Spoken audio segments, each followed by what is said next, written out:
Well, good afternoon, and here we are. We've reached Friday of our planning enforcement week, and it's been a busy week of webinars, discussions, questions, answers, some impressive topics covered, and quite a breadth of coverage, not just of the topics, but also the geography of those who joined and been speaking. So today, as the final session, we're here to discuss the future of enforcement, and we have a panel of 6 speakers. So I'm going to keep this introduction quite short. We have an hour, and we want to make sure that we give each of our speakers the time to present their thoughts, and then for questions, answers, discussion to follow on before Neill, Whittaker and I bring the entire week events to a close with some final thoughts and conclusions. So without further ado, we're going to introduce each of our speakers in turn, and therefore could I ask the speakers who are following on to turn their cameras off at this point, and you should be left with myself and Craig Allison. And Craig is our first speaker, giving his thoughts on the future of enforcement. Craig is the Vice Chair of NAPE. He's the North of England representative for enforcement officers, and he's a Senior Planning Enforcement Officer at Hambleton District Council. Previously held roles as an enforcement officer at Hinckley and Bosworth and South Oxfordshire. And he's been involved in enforcement since 2012, following his graduation from the university with a master's degree in urban studies and planning at the University of Sheffield. As we gather with his role as vice chair, he's been an active member of NAPE and is the author of a number of sections of the new enforcement handbook, which we launched earlier this year. So without further ado, can I hand over to you, Craig, for your thoughts on the future of enforcement? Thanks very much, Ian. Yeah, it's an interesting topic, the future of enforcement. And I think the first part to start off with what I'd like to say is mainly about the white paper document that was released by the government in terms of the radical changes that they're proposing to the planning system. And I know we've all got our various thoughts and opinions on what was produced by the government, but from an enforcement perspective, it put enforcement in quite a good light in terms of it's trying to promote enforcement as much as possible, which is going to come with its challenges and its various obstacles as well. But I think the main thing is that it is promoting enforcement. Previous planning regimes and the current system is the enforcement role in the planning function is sort of the last resort. Nobody really wants to get involved in enforcement. We're just, there's always that saying, we're stuck in that corner of the office. Whereas now it's sort of saying, no, everybody should be involved in enforcement, which I suppose us as enforcement officers, we're very experienced from all dealing with various matters. But if suddenly the government want us to take more enforcement action in various issues, and take a more stringent approach, then plan officers don't necessarily know whether to take enforcement action or not in terms of things. Do they understand the expediency and how we'd overcome that? So I think that's an interesting thing in terms of how do we try and promote enforcement even more. I think there needs to be more training involved for all officers. Like, this enforcement week has been brilliant in terms of the wide range of topics that's been available, which has been really useful for a number of enforcement officers just to spruce up the skills, learn new techniques and all sorts of things. But we need to get people like plan officers involved in these enforcement weeks. For example, within my council, I told everybody in development management and planning policy that we've got an enforcement week. Join as many as you can. It's free. Get involved. It's really interesting topics. And I don't think there was a single person that signed up for any of them. And I suppose that's telling in terms of the government want us to do more enforcement action in the future, but planners need to be involved in enforcement action.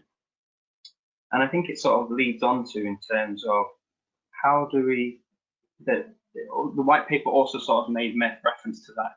When there's a scheme in, that enforcement officers should get involved at a very early stage of design. So then we know what's the most important part of that design for us to take enforcement action.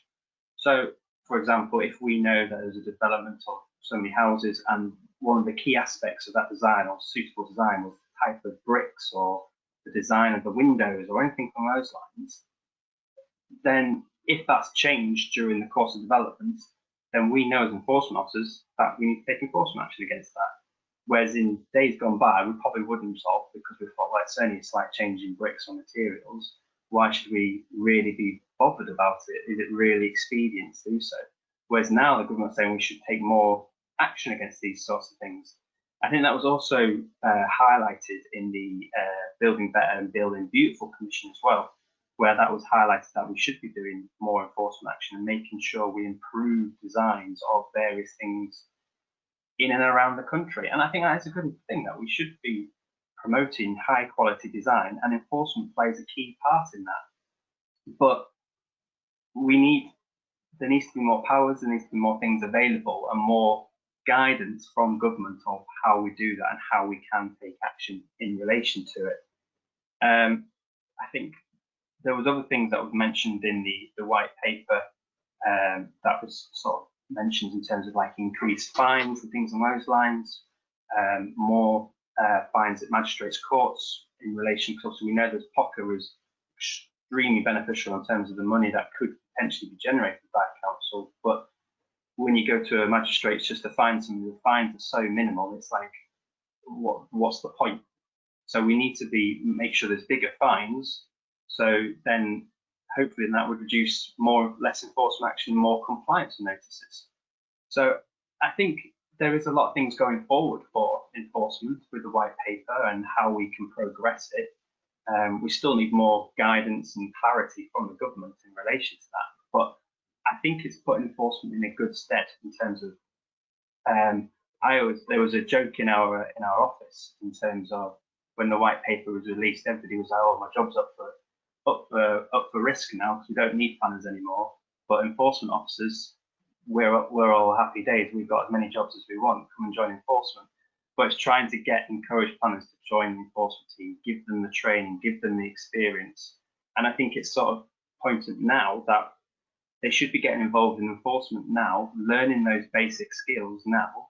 So then when the radical changes may happen or do happen, that they're ready and prepared to take enforcement action and do the enforcement work that is required as necessary. So I think that's sort of the future. I think if you were looking at terms of, got Ian now, he's going to pester me to finish. I'll sort of just quickly go on to in terms of like current issues in terms of COVID-19. As we know, it's all created quite a lot of issues for various people in and around the country. But it's the different matters in terms of the tiers now. You've got tiers 2, 3 and 1, obviously.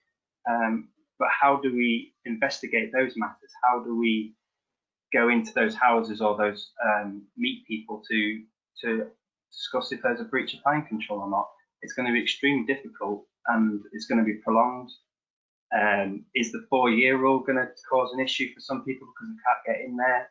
Those are all current issues that we need to sort of try to address, especially this 4-year rule, which is going to be a huge problem to some councils in relation to certain developments.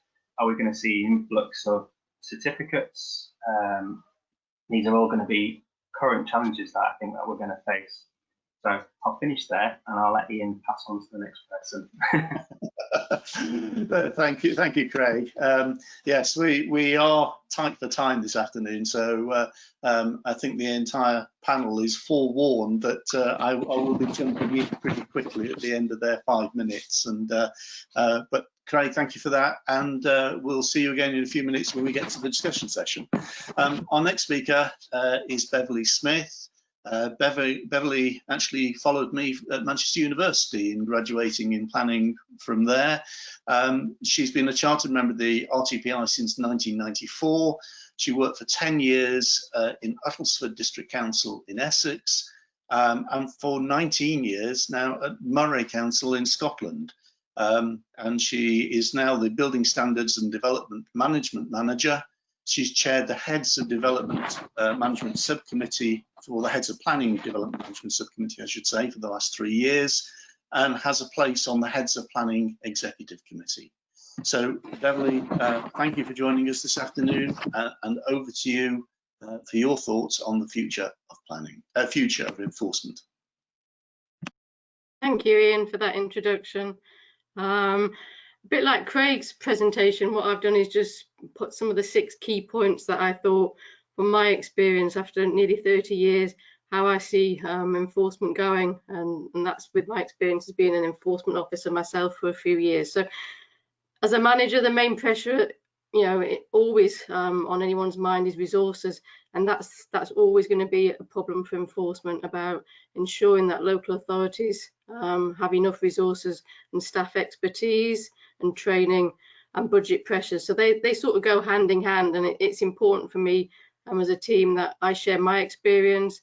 And when you've got an enforcement officer that's been doing a job for 20 years who's going to retire shortly, we all know how scared we get, and how we're going to even try and replace that expertise is really difficult. And that cuts across the whole planning service as well, not just enforcement, but it is a big issue for all of us. Digital planning for me has been a big thing in Scotland. We're moving forward in development management in terms of e-planning and being more efficient, and I think enforcement's got a part to play in that. I can see in the next maybe 5 or 10 years how we can be more efficient and do things maybe in a different digital way than what we do at the moment. Obviously, part of our role as enforcement is communication, and that's what is key. But I think there is a big part to play in the next few years that digital planning can assist with that, and maybe just save some of those unnecessary site visits and exchanges, and we can do things differently. Thirdly, for me, partnership working has been really important, and delivering housing is always on the agenda, whether it's in Scotland and I know in England as well, whether it's private or affordable housing.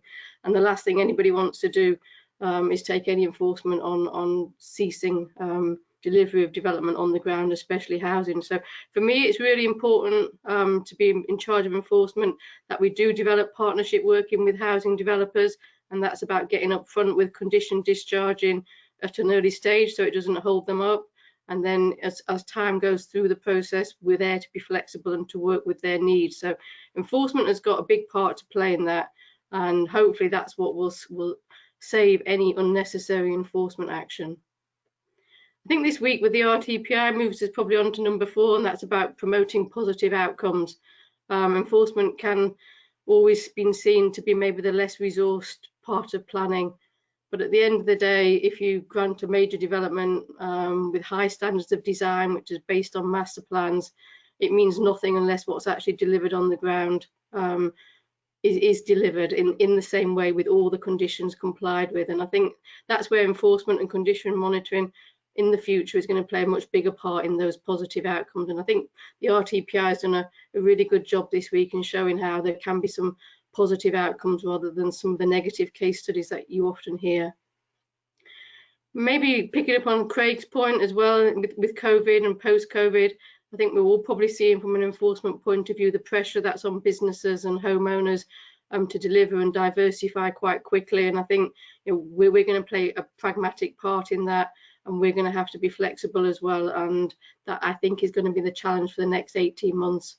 You can already see over the last few months how things have had to develop quickly, and we've had to take a step back to support those businesses. So I think as time moves on, there's going to be a lot of changes in towns and homes for people to make sure that they can still deliver their business, live and work at home maybe in a different way. But I think there are some challenges there for enforcement.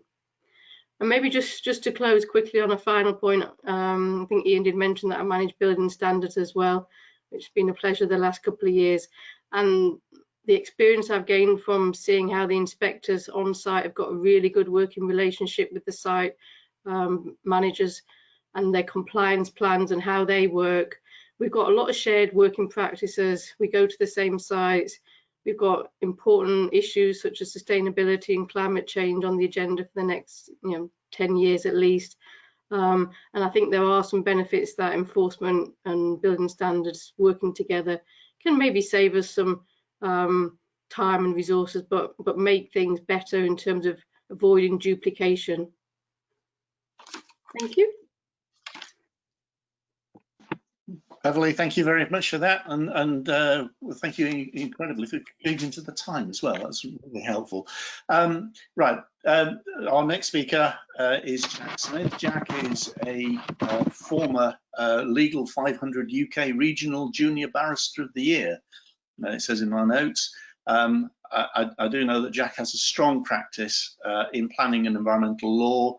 He has a particular interest in High Court challenges and enforcement. He's widely regarded as one of the go-to barristers in relation to injunctions in respect of unauthorised breaches of planning control, and has vast experience of enforcement prosecutions, temporary stop notices, injunctions, pludes, tree preservation orders, environmental issues pursuant to EPA, noise, odour abatement notices, statutory nuisance, and I think the other one I'll pick out of there the list is poker. But Jack, over to you for your thoughts on the future of enforcement. Thanks, Ian. I'm going to focus on injunctions in the COVID era, and counterintuitively, there's never been an easier time for local authorities to obtain injunctions. Two main reasons for that. Firstly, because there are so few trials taking place because of social distancing restrictions, there's plenty of judges available to hear these sorts of applications at short notice, so you get quicker hearings.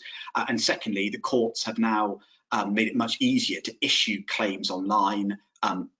Councils can lodge electronic bundles, you have a hearing by telephone, the court clerk then emails a scanned copy of the injunction, and then officers can then go and serve it. So there's never been an easier time to get an injunction. One of want to use the rest of my time to talk about the big trend in the last couple of years has been the move towards borough-wide injunctions, where local authorities get injunctions to protect council car parks and public open spaces across their areas. And the Court of Appeal very much put the brakes on this in the case of Bromley, which is a case I was involved in. And the court found that it was disproportionate to impose blanket ban borough-wide injunctions because it was an unacceptable and disproportionate impact on members of the gypsy traveller community. But the court left open the possibility of more targeted restraints. So what's happened is, since Bromley was handed down back in February, lots of local authorities have been trying to recast their injunctions so that it's Bromley compliant. And the three things local authorities need to have in mind in order to be Bromley compliant is, firstly, you need to come to court with clean hands. So what that means is, if you're a local authority with a huge unmet need for gypsy traveller sites, the court will be less likely to grant you an injunction. And if you don't have, for example, transit site provision, the court is less likely to grant you an injunction. Secondly, there's a requirement to consult. So you need to consult the local gypsy traveller groups and charities in your area. You need to consult the County Council's Gypsy Traveller Liaison Officer if you don't have one your own. And also you need to consult with the other local authorities near you so that you can forecast what the likely cumulative effect of the restraint will be.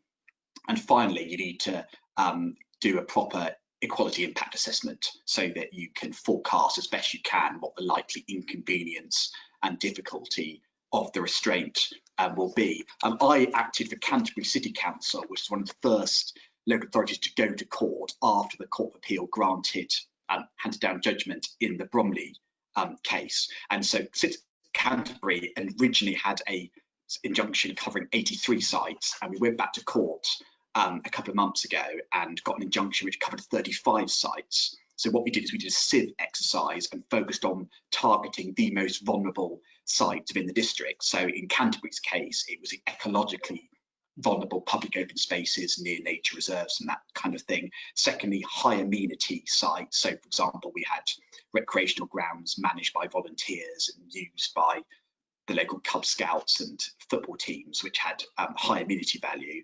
And thirdly, those sites where there'd been a track record of previous incursions. So the name of the game is you can still, as a local authority, get these sorts of injunctions, but you need to go through the hoops I've described, and it needs to be targeted rather than blanket. Thanks, Ian. Thank you, Jack. I've no doubt we'll come back to some of those issues when we come to the Q&A session. Our next speaker is Tamsin Law.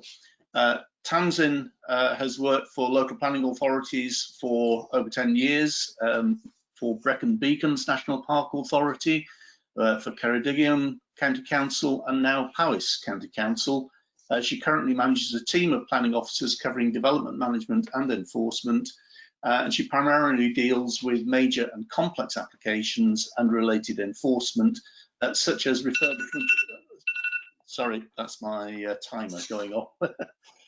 Jack was very good on time. Tamsin's experience is within development management and enforcement, although has been involved in policy development in Brecon Beacons and was policy officer at Ceredigion. So over to you, Tamsin, for your thoughts on the future of enforcement. Thank you.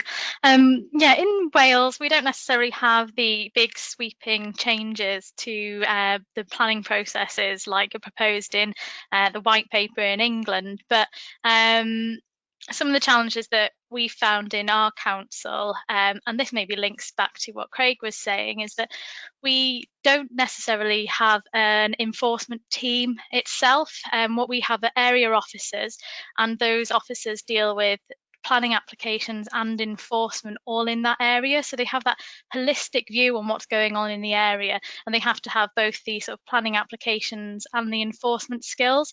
So we're regularly discussing planning applications, design, conditions, and how you enforce them, and then looking at any breaches or potential enforcement action that might need to be taken. So hopefully we're getting that right in our organisation and having that holistic approach to planning and enforcement. But with regards to the sort of future challenges, and I think Beverly hit on it, one of the key things I think is trying to promote enforcement in a positive way, so highlighting the benefits that planning enforcement has generally, so making sure that developments are in accordance, that they are improving the public realm by regularising developments and getting those positive views, and getting members of the public to understand that enforcement isn't this negative thing that some people think it is. I mean, regularly with us, it starts with a complaint, so it feels like a negative process, but really we can get good things out of it. We can get planning applications in where we can improve designs, and we can get benefits from regularising those developments.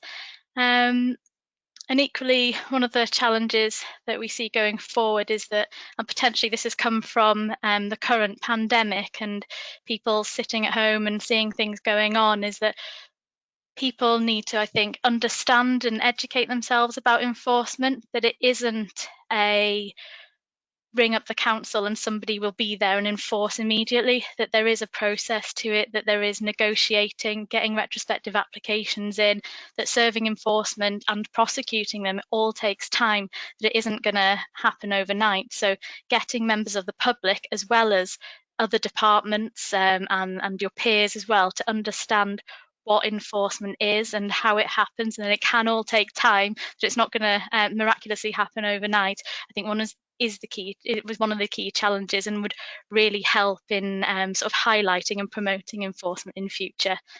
But thank you, that's everything. Tamsin, that was really helpful. Thank you very much for time. And before I crash the next speaker, I will just turn my timer off. James McDonnell. James is somebody who studied planning and real estate at the Bartlett School of Planning at University College London, graduating last year. Since graduating, he's worked as an enforcement officer for Ivy Legal and for Ealing Council. His time as an enforcement officer has seen him investigate a wide range of breaches of planning control across one of the most populated boroughs in London. And his investigations involved him initially in making site visits, desktop studies, and collating evidence through means such as planning contravention notices. and obviously the complete gamut of enforcement work. I think, James, you therefore have if you like, a unique viewpoint. It's that of somebody who's really relatively new into the profession and relatively new into the work area. And if there is a future of enforcement, I think it does sit in the hands of yourself and colleagues of your age and entry into the profession. So, James, your thoughts, please, on the future of enforcement. Yeah, thank you, Ian. Good afternoon, everyone. So I thought I'd just quickly run through my experiences since graduating from uni, and then come on to future aspirations. So I graduated from University College London last year, and since graduating, I've worked as an officer for Ealing Council and Ivy Legal, as Ian said. So for those of you who are not familiar with the London boroughs, Ealing is a West London borough, and it's one of the most populated boroughs with over about 340,000 people. So unsurprisingly, being one of the most populated boroughs comes with a very large caseload, and a caseload that has a variety of breaches of planning control, which has been challenging at times, but it really has been a fantastic opportunity for me to learn so much in a relatively short period of time as an enforcement officer. So I've been responsible for preparing reports for the recommendation of enforcement action, drafting of notices, and serving of these notices. So the notices include enforcement notices mainly, as well as sort of untidy land notices, breach condition notices, and in one case, a stop notice. For Ealing, like some other London boroughs, tend to issue quite a lot of enforcement notices. So, for example, in the last 6 months since April, I have prepared and drafted about 20 enforcement notices. And in the same period, the team as a whole has done about 65 enforcement notices. And this is, of course, in addition to other notices. It has been beneficial for me to prepare a lot of enforcement notices as someone who is new to the profession, as it really allows you to appreciate the many avenues that you can potentially trip up on with enforcement notices. So the large majority of notices are, of course, appealed. So I've been responsible for preparing appeal statements on behalf of the council. More recently, in those cases where people fail to comply with notices, I prepared reports for the recommendation of prosecutions proceedings. And I'm also currently involved in a case where I, alongside my colleagues, have had to defend a judicial review. So yeah, I've learned quite a lot in a relatively short period of time, and it's certainly a role that I've enjoyed. Current challenges. Quite an obvious challenge for us, given the current circumstances with the pandemic, is not being able to gain access to a number of sites to actually establish if breaches of planning control have occurred, or establish where cases or there are non-compliance of enforcement notices. Use breaches, namely those of sort of flat conversions, HMOs, and use of outbuildings and rear gardens as dwellings, are breaches that are particularly rife in the borough of Ealing. So unlike a lot of operational development breaches where you can often see the development from outside the property, the obvious difficulty of these breaches in many cases is it's essential to get inside the space, see how the space is used, and speak to occupiers. This is something that was highlighted by Tom Wicks yesterday in establishing whether uses are sort of flats or C4 HMOs, and this is an issue that we have sort of faced quite a lot in Ealing. I think my colleagues and I are growingly seeing landlords using devices and excuses to delay visits, and of course these delays can be costly in cases where there are uses which may be close to becoming immune, and consequently it can lead uses that are particularly harmful in planning terms to become lawful, and that's obviously very frustrating. Fortunately, for the more recent part of lockdown, my team and I have been authorised to enter people's properties, but for those parts during lockdown where visits were not being made as regularly, we relied quite heavily on use of PCNs, as well as gathering any other evidence from other council departments, such as sort of council tax and HMO departments. In terms of future aspirations, I think quite an obvious one for me was the fact that, well, it appears to be that there is a real disconnect between university and planning enforcement. So as I already mentioned, I studied at Barristers School of Planning at UCL, and whilst I thoroughly enjoyed the majority of modules on my course and appreciated the career talks that were given, looking back on the course now as someone who works in enforcement, I think it is very disappointing how little was taught about enforcement and how little the opportunities for careers in enforcement were discussed. In fact, I can't recall a single assignment or career talk that focused on enforcement.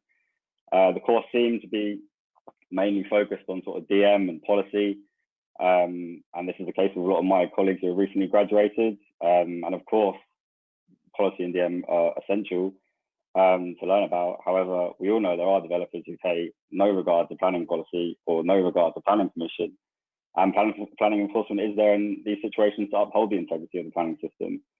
So the importance of really creating this bridge between education and enforcement is key, especially given the government's planning white paper that Craig's already mentioned about setting out to strengthen enforcement powers for local planning authorities in the future. So I think this is quite an obvious one to me, where planning and universities can really build on. So that's me. I'll hand you back to Ian. Thank you. Thank you, James. And in fact, your last point there chimes with one of the questions we've already had in. So I'll come back to you very shortly, I think, when we get to the Q&A session, because I think your thoughts on training for enforcement and teaching of enforcement are something that's going to be very relevant to addressing that question. So our final speaker is Neill Whittaker. Neill is the chair of NAPE. He has a master's degree in planning policy and practice. He's a legal associate at Ivy Legal. He's got over 15 years experience working in planning enforcement. He's previously managed enforcement teams at Runnymede and one of my former authorities, Hertsmere Councils, and the London Borough of Waltham Forest.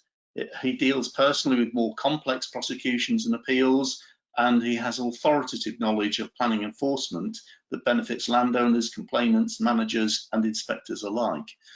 One thing I've always been conscious of with enforcement is that perseverance and endurance are important qualities for an enforcement officer, and endurance is certainly something that Neill has, because in addition to all his work, he's an accomplished triathlete, and he's qualified to represent Great Britain in his age group in the European Triathlon Championships.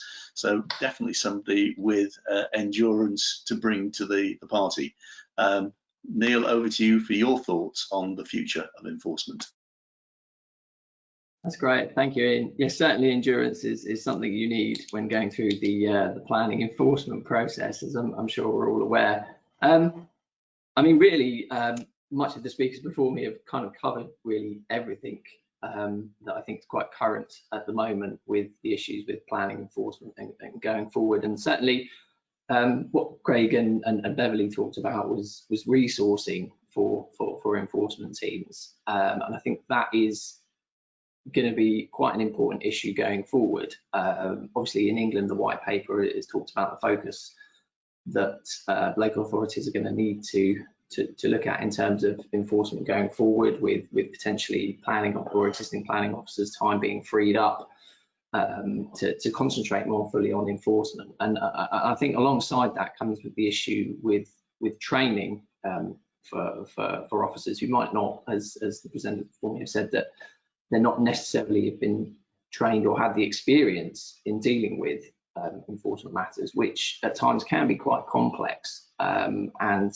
certainly an eye for detail in terms of enforcement is an absolute must. There's so many different, I hesitate to say, kind of trips and hazards along the way, but I've kind of found that effective enforcement officers are the ones that pay a great deal of attention to detail and have been properly trained. And now in terms of sort of changes to the planning system we've seen during the current sort of COVID era, in terms of sort of the new permitted development rights and changes to the use classes order, that, you know, not only enforcement officers but planning officers as a whole are kind of trained adequately to understand these changes, because they're going to be dealing with applications and dealing with cases which these are involved in.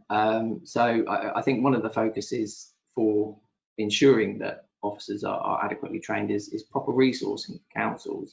And I'm quite conscious that certainly with enforcement officers, caseloads are continuing to grow, not only because of perhaps increased complaints over the current era where people are at home, people do notice more things going on, but also the fact that, you know, a key part of enforcement officers' jobs is going out and visiting sites. And James talked about it as well in his presentation, that actually getting access to properties, particularly, you know, housing, sort of flat conversions, HMOs, is particularly problematic at the moment. And you know, some councils have lost kind of 6 months when they've not been able to get out and do visits, and those that now are able to go out obviously we're unfortunately in this kind of second wave now, where potentially areas of the country are being locked down. People are obviously very nervous about people coming into their homes to check what, for example, their landlord might have done wrong, not complying with a notice, or they're in a flat that doesn't benefit from planning permission. So I think that is a key challenge going forward for enforcement officers. However, I am very pleased that the government has now kind of almost taken up the mantle of enforcement, and we've been plugging away at NAPE for years to push the government to kind of understand and appreciate the importance of what enforcement officers do. We are the essential third arm of the planning system. Without us, what is the point of a planning system if when it goes wrong, it isn't rectified? So I'm really pleased that the government is looking ahead, and I hope that some of the changes potentially that are going to be made will be rolled out across the home nations, not just England. I know certainly in Scotland and Wales things are done slightly differently, and they have things. I mean, we talked about on Tuesday advert enforcement notices, which I'll be honest, I didn't even know about, and that's just something to Scotland, which when we discussed it in that presentation made absolute sense, made everybody's life very much easier, rather than having to go to court to prosecute someone for an advert offence. An experience at the moment, another issue is kind of magistrates' courts have been closed for a long period of time. And I know Jack talked about the fact that actually the higher courts perhaps aren't as busy at the moment because there aren't so many trials going on, so injunctions are easy to get. But certainly in my experience with magistrates and trying to get prosecution cases going at the moment, it's really quite bad. There's long delays, getting hearings done. So I think that's something as well. And I know the court system as a whole, they've talked about having, or they're going to be setting up Nightingale courts to kind of deal with the backlog. I think that's something as well that is kind of troubling me a little bit at the moment. So with Ian appearing, I think that's probably enough from me for the time being. I know we've got some questions for the panelists, which Ian will now set out. Thanks, Ian. Okay, thank you, Neil. Yeah, you've touched on there the issue of training, and it's something that James, of course, referred to in his presentation. I think at least three of those who've asked questions, Mark Lane, Tracy Horner and Kerry Mee, have asked questions about training for enforcement officers. So perhaps if I could ask the other members of the panel to now join back in. And the question that Mark Lane has asked in this is really whether we think there should be a national training program or a national qualification, the standard training program for planning enforcement officers, which he thinks is required to raise the profile within planning as a whole. So perhaps James actually might be the one to lead off on this one. James, do you think there's a need for a national training program for enforcement officers? I think I'm probably not the best person to answer this question, but I think before any sort of national qualification is discussed, there has to be sort of a change at university level, because what I experienced was that there wasn't many sort of practical modules at university which actually gives you an idea and taste of what being a planning officer, or in fact a planning enforcement officer at all, would be like. So before a sort of qualification is brought in, you need to go back to the sort of the roots and make people want to do it first. And at university, it just was non-existent for me. I didn't know enforcement existed. I was quite fortunate that a family member already worked in planning enforcement, so they sort of suggested enforcement as a career, and that's how I knew about enforcement. But if you ask all the people on my course, they probably would say they wouldn't even know enforcement existed, which isn't great. But I probably wouldn't be able to talk about an qualification nationally, really, if I'm honest. Some probably better, some probably be able to discuss that better than me, probably. Okay, well, but perhaps if I pass that back to either Craig or Neill, because one of the follow-up questions is really whether either NAPE or the RTPI should be providing more training and enforcement through our continuing professional development work. Thoughts, perhaps, Craig? Yeah, I'd probably also just second what James was saying. Obviously, when I was at university, again, there was not a single module on enforcement, did absolutely nothing whatsoever. And I think it's sort of like going to the basics. Like my first job when I started in enforcement was, they went, here's the permitted development regulations, read that. And I was like, what is that? And I had to learn it. And that's sort of something that should have been at university. It's very straightforward. It's the first thing that you know in enforcement, you need to know PD rights. And that's something that should be done in enforcement. I think at university, they're too busy focused on the design, the policy side of things, which is all relevant. Don't get me wrong, they are relevant topics. But like what everybody's saying, enforcement is the third arm of planning. If you don't have enforcement, what's the point of planning? So it needs to be something. And I think going on to sort of training, I think the RTPI are doing more training than they've ever done on enforcement. I think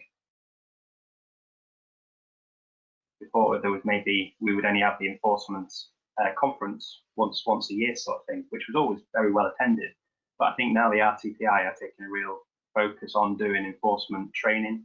There are various other organisations that are doing training out there as well. So there are lots of training opportunities available. I don't think a national sort of qualification would be relevant. I don't think it would achieve much in my view. But I think what is NAPE is producing in terms of its enforcement handbook, which is always a very useful tool for everybody to read and learn all the various sort of notices available and skills for people to use. And we're always at NAPE always looking at different ways of how we can provide more training and provide more options to people, so we can develop that knowledge even more and promote enforcement even more, really. Okay, thanks for that. Neill, is there anything you want to add on that?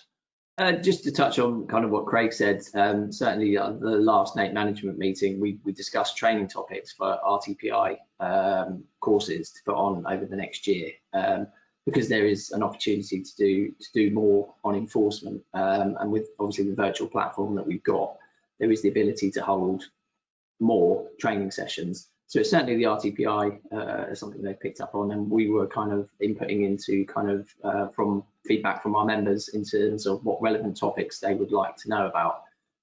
So we were putting together, or helping to put together the overall RTPI training program for the next year. But in terms of, yes, just general education on the RTPI accredited courses for planners, I firmly believe enforcement should be at least, you know, I think I had a planning law module which very briefly kind of touched on, you know, you have your very interesting cases, your Mr. Fiddlers, the shark in the groove cases, all those ones that you kind of learn about, and you understand from that, if you look a bit deeper into it, the enforcement process. But it wasn't kind of explicit that, you know, when things like this happen, this is the process by which you need to go through. And I know Adam Shepherd, who we heard from on Monday, is an advocate of getting sort of more enforcement learning done on those accredited courses. So I think it's something we can certainly push forward on, certainly. But as far as an accredited national course, I think I'm with Craig. I'm not entirely sure. Even the logistics of getting that set up would be potentially quite onerous, I think, just from that specific topic. But it's good to know that people do want to learn about it. Okay, there are a couple of comments. I think it's Trevor Roberts Associates having closed the training that I think that Trevor provided. There's obviously concern about potential gap in the market there, and perhaps that's something that NAPE might want to just make sure that people are aware of what there is available and communicate that. Can I change the topic? There's obviously an amount of comment within the questions about deregulation. Neil Harris asked whether the future of planning enforcement is promoting compliance with an increasingly deregulated planning system. But before perhaps we open that to a wider discussion, there is one specific question which Mark Tansley has asked. And so, Jack, perhaps I can put this one to you, which is what happened or what is happening to the JR challenge to the recent changes in permitted development rights under the COVID regulations? Has that been resolved, or is that an ongoing challenge? Yes, it's an ongoing challenge. It's in respect of the liberalisation of the PD rights to make it easier to convert offices into dwellings, in particular. And the campaign group is brought the government to court, and they've got two main criticisms. Firstly, there wasn't a environmental impact assessment to forecast what the effect of that liberalisation would be, and secondly, that there'd be a disproportionate effect on disabled people. So, for example, with the office conversions, there'd be no need to have lifts and disabled access necessarily. That claim was issued.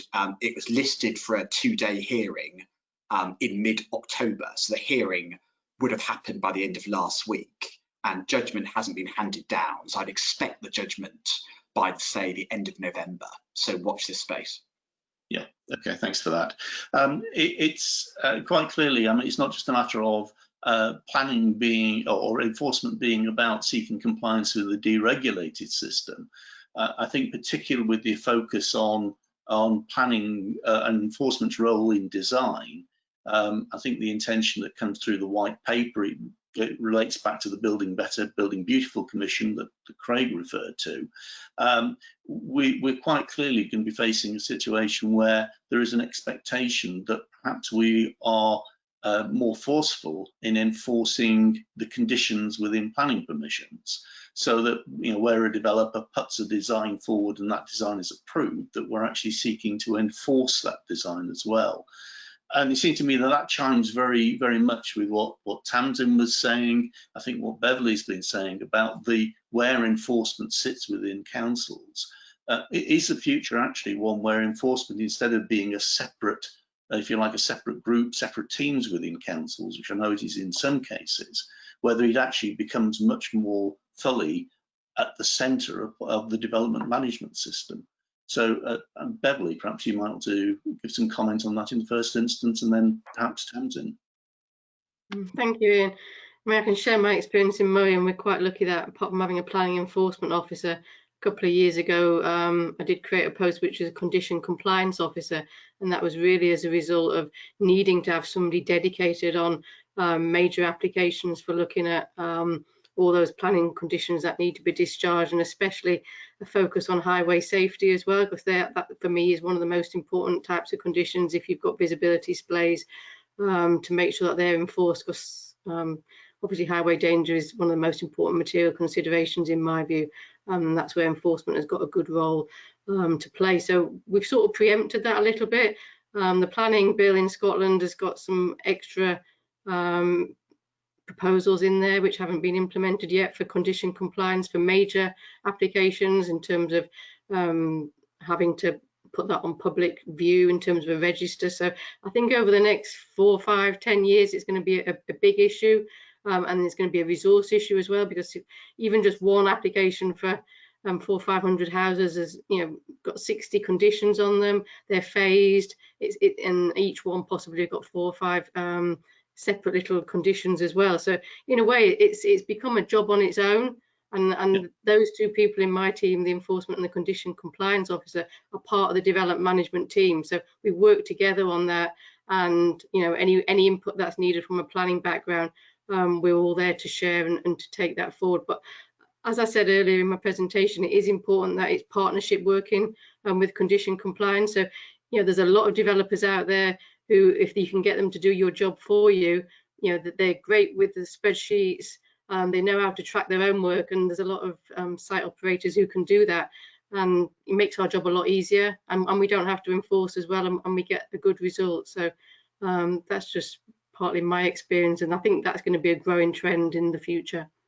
Okay, thanks for that. Tamsin, because you referred to enforcement really being part of the holistic work of the development management team. Is that something that you see something that should be spread more widely, and that we should actually essentially end the division between enforcement and development management, that is actually all part of the same picture?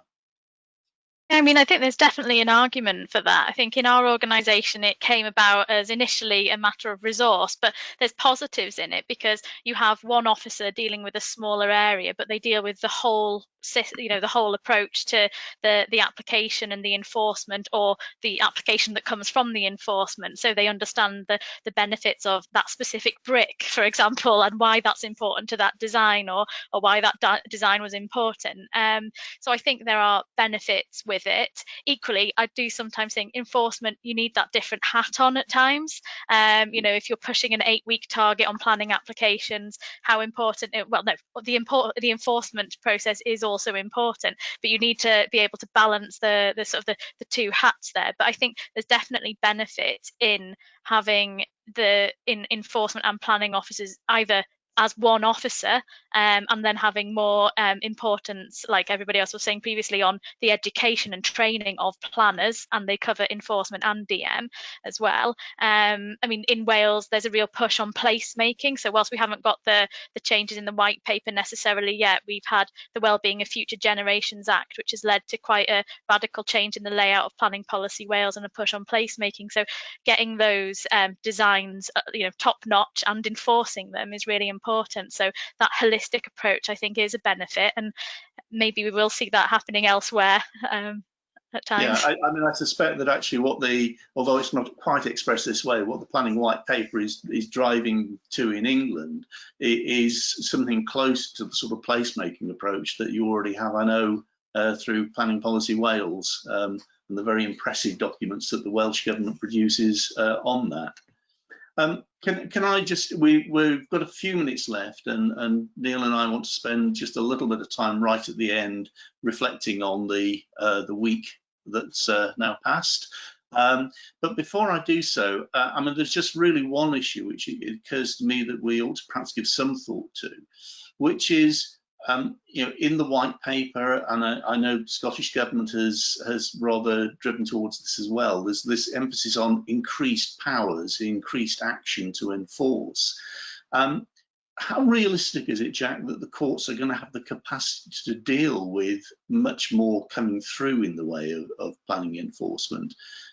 We know we've got a huge backlog in the courts at the moment. Is there actually capacity to put into effect greater enforcement of planning controls? I agree with Neill. On the criminal side, they don't.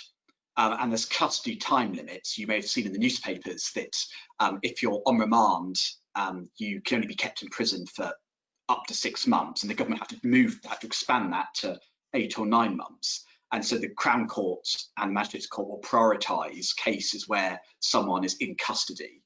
And they will not be prioritising planning enforcement. That would be the very back of the queue. So trying to launch criminal prosecutions for planning won't be very easy. But on the flip side, seeking injunctions for the reasons I've discussed earlier, there's much more scope. And picking up on the conditions issues, I've done a couple of cases for local authorities where housing developers have, for example, promised a Rolls-Royce drainage system, and then when reserve matters come in, they've actually installed a suboptimal drainage system, if you put it that way. And then people have bought the plots, and then you've got the poor householders who then get defaulted on their mortgage because there's breach of planning control. So injunctions have got a role to play in that. Okay, thanks for that. We are at the end. There's been quite a lively question session. I think we've covered most of the points. I just want to actually pick up something which is from Ivy Legal. Ivy posted that Ivy Legal are starting a 2-year certificate in planning enforcement next year. Izindi and Mike Hyde are providing that training, and they both of them took the Trevor Roberts Associate certificate training previously. So really just answering one of the points that we were discussing earlier on. At that point, can I thank each of our speakers this afternoon.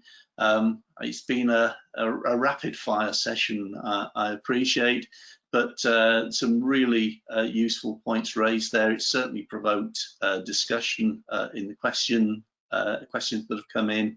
So thank each of you, Beverly, Tamsin, Craig, Jack and James, for your contributions. And Neill, you and I will stay on for a few minutes longer just to wrap sessions up. But thank you everybody for the questions. Thank you everybody for the presentation. And if I could wave goodbye now to our speakers and just Neill and I to wrap things up. Thank you everyone. Thank you. Well, Neill, it's been quite a week. Normally the one-day session of the NAPE enforcement conference turning into a week of events, with I think very many more people having become involved, having joined in the sessions, and indeed many more who will be able to view them on the RTPI YouTube channel, because all the material is up there.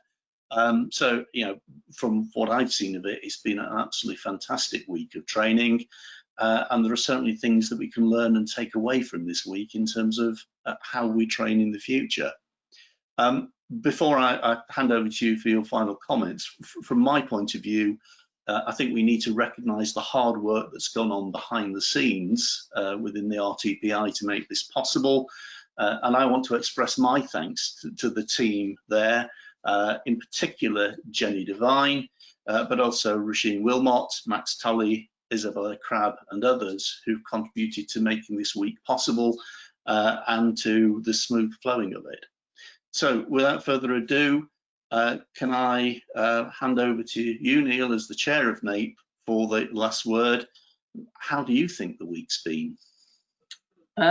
I think it's gone exceptionally well. There have been a number of sessions which I really enjoyed. I've actually learned quite a lot, and I hope everybody else feels the same way, and that you've enjoyed all the 12 sessions that we've been able to put on for you this week.